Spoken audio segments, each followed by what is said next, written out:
j'ai décidé aujourd'hui de commencer une chaîne YouTube. J'avais jamais fait ça de ma vie. Et puis, je viens juste là je commence à apprendre comment.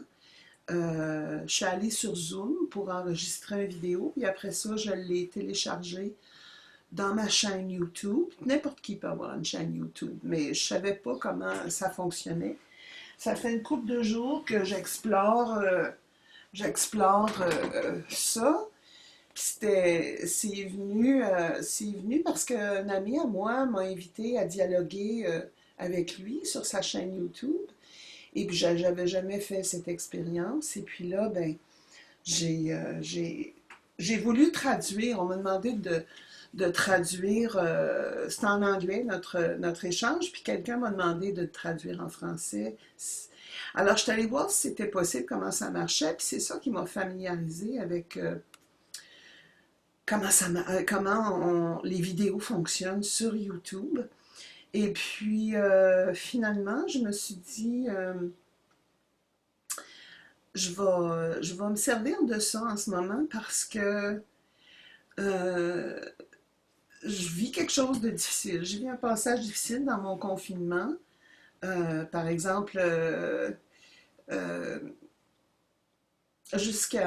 c'est pas un exemple que je vous donne, là, mais ce que je veux dire, c'est que il y a plusieurs niveaux de compréhension de ce que je peux vivre en ce moment. Il y a aussi, je suis au Québec, et puis il y a toute cette folie de vouloir mettre toutes les personnes âgées dans le même bateau. Il y a des gens dans CHSLD qui meurent, qui sont très à risque, qui sont fragiles, qui sont négligés.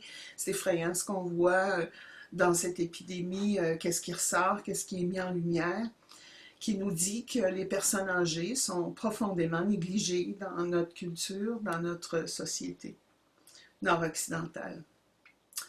Et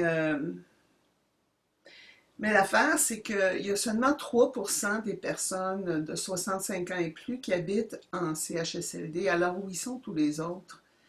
Puis là, c'est l'image que les gens ont en ce moment. Puis même moi, j'ai peur. Tu sais, je me dis, mon Dieu, je vais-tu mourir?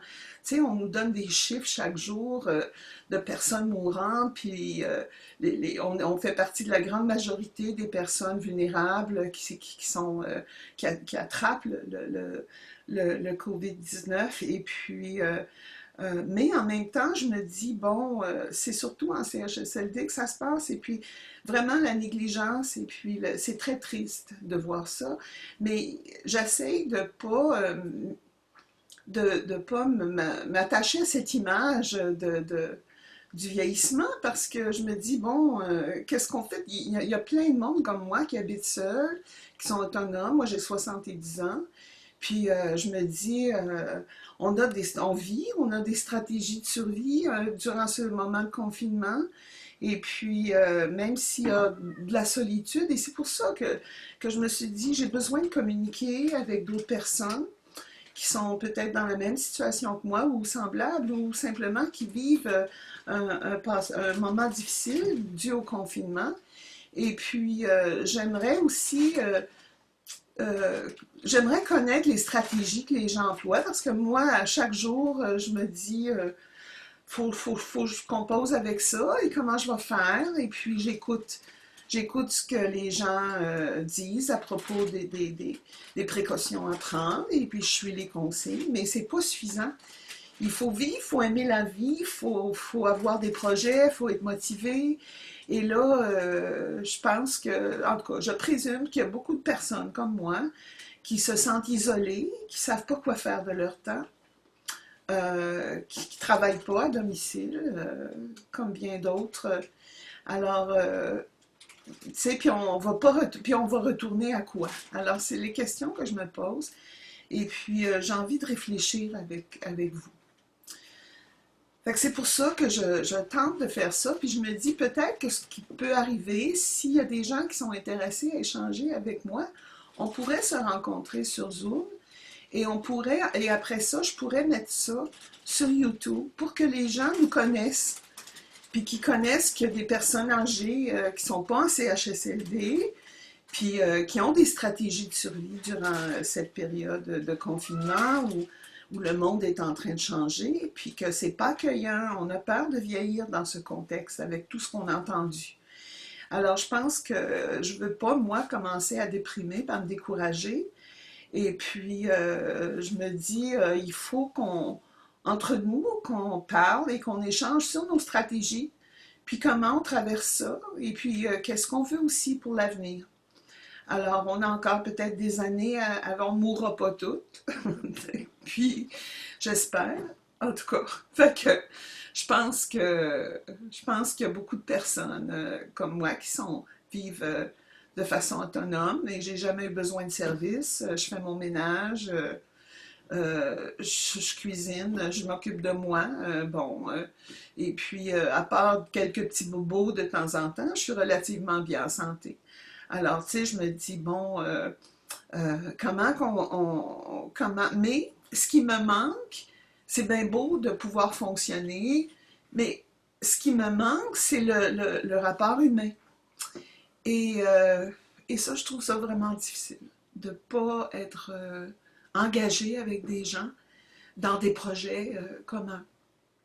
Tu sais, pour des personnes âgées, il y a quand même des organismes communautaires qui font des choses intéressantes. Puis je pense qu'il y a des lieux où les personnes âgées sont ensemble, ou même des personnes de différents âges autour de projets communs, des projets communautaires, par exemple.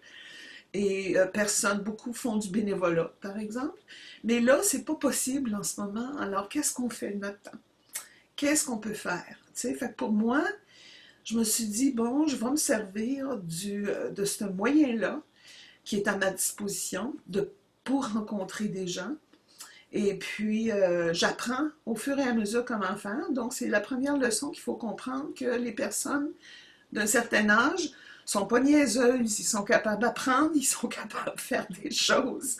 Et puis, le médium de l'Internet et puis tout ce qui est à notre disposition, on est capable de s'en servir, comme tout le monde. Alors, je pense que c'est la première leçon à comprendre, tu sais. On n'est pas tous...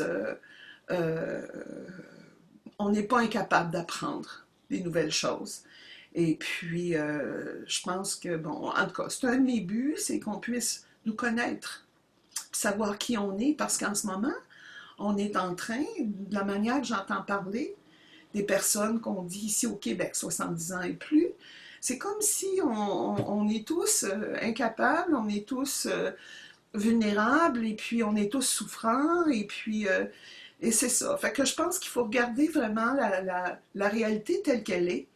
Et puis, on a des stratégies, on a aussi des connaissances qu'on peut mettre en commun, qu'on peut partager entre nous. Et puis, on a aussi un savoir et puis aussi peut-être même une sagesse que les gens ne sont pas habitués d'entendre. Fait que je pense que j'aimerais ça. C'est ça. C'est ça mon intention en ce moment. Et puis là, c'est la première fois, c'est le premier vidéo que je fais. Et puis, il va être court pour aujourd'hui.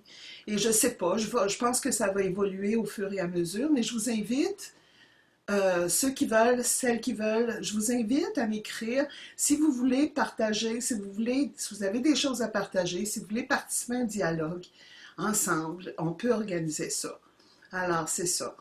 Fait que je vous dis bonjour pour aujourd'hui, et puis je vais aller faire mon ménage. J'ai de la vaisselle à faire d'hier.